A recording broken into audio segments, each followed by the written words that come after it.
Bienvenue à tous dans cette nouvelle vidéo. Je suis Samuel Rondeau, le fondateur d'Axio System, et aujourd'hui je vais vous expliquer les motivations et la genèse de mon dernier produit, l'AxioBot.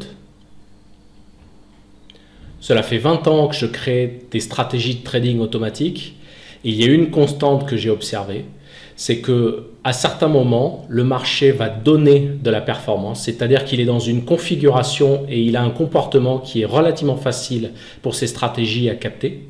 Et à d'autres moments, il y a beaucoup de signaux aléatoires, beaucoup de faux signaux, beaucoup de périodes de doute, et dans ces moments-là, les stratégies reculent. L'idée était donc d'essayer de capter le meilleur de ces périodes de performance et d'essayer d'écarter les périodes de moins bien. Je vais vous montrer un petit peu comment ça se passe sur le graphique suivant. Voici la courbe de performance de l'intégralité de nos stratégies disponibles sur Axio System. Elles sont regroupées par catégorie. Chaque stratégie a un processus automatique qui peut la suspendre dans le cas où elle viendrait à rencontrer des conditions de marché complètement inadaptée à son bien-être, et dans ces cas-là, elle est arrêtée avant. Donc ici à l'écran, nous avons le cumul de la performance de ces stratégies une fois que ce filtre automatique a été activé. C'est important de le préciser. Voici un petit peu donc si on cumule l'intégralité de ces performances, nous avons la courbe mauve ici, donc une première hausse, une baisse, le graphique est sur les 6 derniers mois à peu près depuis le 1er août dernier, et puis un bien mieux de performance depuis plusieurs semaines. Ensuite, vous avez la possibilité de regarder la performance sur chaque produit.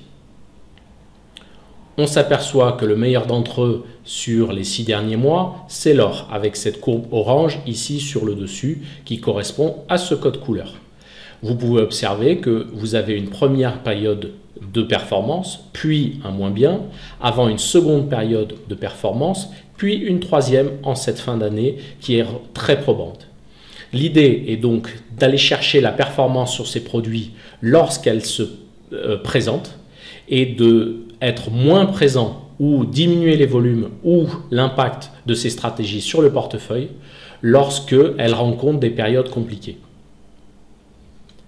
Comme vous pouvez le constater, chacun des produits que nous proposons a des périodes où les performances sont relativement bonnes. Je voudrais attirer votre attention surtout sur le DAX, la courbe rose, qui est ici, où vous savez tous qu'en début d'année dernière, nous avons eu des performances exceptionnelles.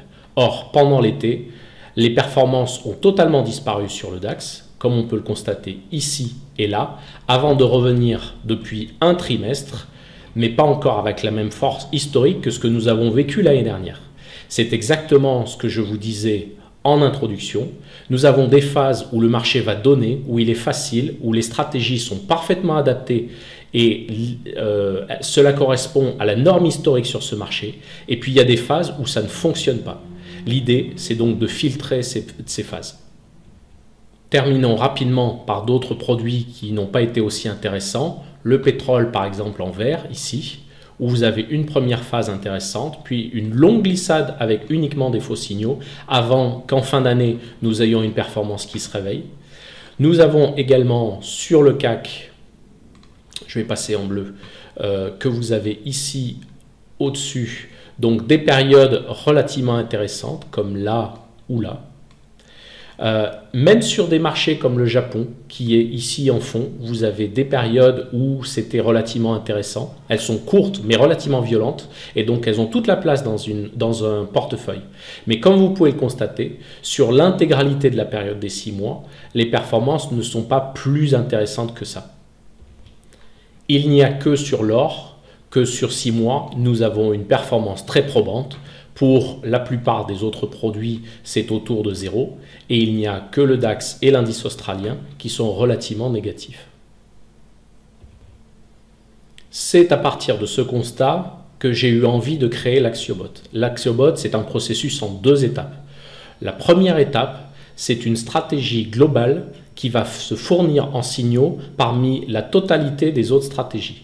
Elle va regarder si le marché est porteur à tel ou tel moment, et elle va juger pour chacune des stratégies si elle a sa place dans sa sélection.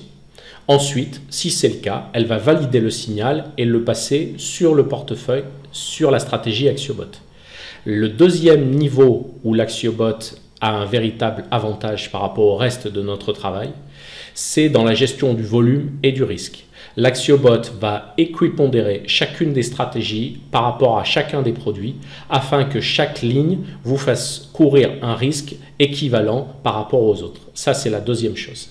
Et pour terminer, l'AxioBot va être capable à certains moments de donner plus de poids, un petit peu plus de poids à certaines stratégies plus qu'à d'autres, parce qu'il pense qu'il faut les favoriser, parce qu'elles sont dans une période et dans un contexte extrêmement favorable et qu'il faut les mettre en avant. Voilà, j'espère que vous comprenez mieux la genèse derrière la création de l'AxioBot et à très bientôt pour d'autres présentations afin de vous en dire plus sur ce nouveau projet. Merci.